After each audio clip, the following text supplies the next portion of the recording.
अनु जब राजीव भाटिया के बारे में सोच में डूबी होती है, तभी उसकी मुलाकात एक भिखारी से होती है। वह भिखारी दावा करता है कि उसे राजीव के बारे में बहुत कुछ पता है और वह अनु को सब बता सकता है। यह सुनकर अनु के मन में एक उम्मीद जागती है, शायद अब उसे अपने सवालों के जवाब मिल जाएं।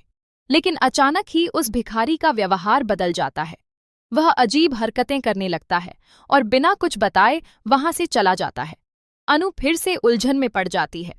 दूसरी ओर आर्य झंडे से कहता है कि अब वक्त आ गया है कि वह खुद अनु को राजीव भाटिया की सच्चाई बता दे, इससे पहले कि उसे किसी और से कुछ पता चले।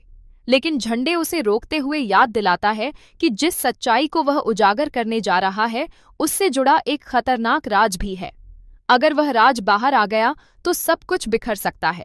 न सिर्फ आर्य और अनु का रिश्ता, बल्कि कई जिंदगियां भी प्रभावित हो सकती हैं। झंडे साफ कह देता है कि वह किसी भी हाल में आर्य को अनु को सच बताने नहीं देगा। उधर अनु घर लौटती है और बेहद परेशान नजर आती है। वह खुद से बात करते हुए अपनी दुविधा जाहिर करती है। एक तरफ आर्य सर की खराब तबीयत और दूसरी तरफ राजीव भाटिया की सच्चाई। वह समझ नहीं पा रही कि किसे प्राथमिकता दे। सिमरन से भी वह अपने दिल की बात साझा नहीं कर सकती, क्योंकि दोनों के बीच झगड़ा हो चुका है।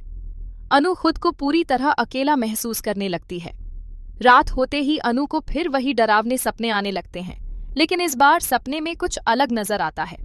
डरकर वह अचानक उठ जाती है। पुष्पा उसे संभालती है और कुमकुम लगाकर उसे शांत करने की कोशिश करती है। अनु बताती है कि इस बार सपना पहले जैसा नहीं था, कुछ अलग और ज्यादा रहस्यमयी था। यह सुनकर पुष्पा और गोपाल दोनों ही अनु की चिंता में पड़ जाते हैं। अगले दिन सिद्धि माता अनु के घर आती हैं। अनु की हालत देखकर वह समझ जाती हैं कि वह किसी गहरी परेशानी में है। वह अनु को एक खास मंदिर जाने की सलाह देती हैं और कहती हैं कि उसके सारे सवालों के जवाब वहीं मिलेंगे। अनु के लिए यह एक नई उम्मीद बनकर सामने आता है। वहीं दूसरी तरफ सिमरन भी अपनी जिंदगी को लेकर उलझन में है। उसकी मां नील को बिल्कुल पसंद नहीं करती और उन्होंने सिमरन के लिए किसी और लड़के की तलाश भी शुरू कर दी है। सिमरन दुविधा में है कि क्या वह अपनी मां को अपने और नील के रिश्ते के बारे में बता पाएगी या नहीं। अब सवाल यह है कि क्या अनु को मंदिर में जाकर अपने सवालों के जवाब मिलेंगे? क्या आर्य सच बताने की हिम्मत जुटा पाएगा? और क्या सिमरन अपने प्यार के लिए खड़ी हो पाएगी? आगे क्या होगा, जानने के लिए देखते रहिए तुमसे तुम तक।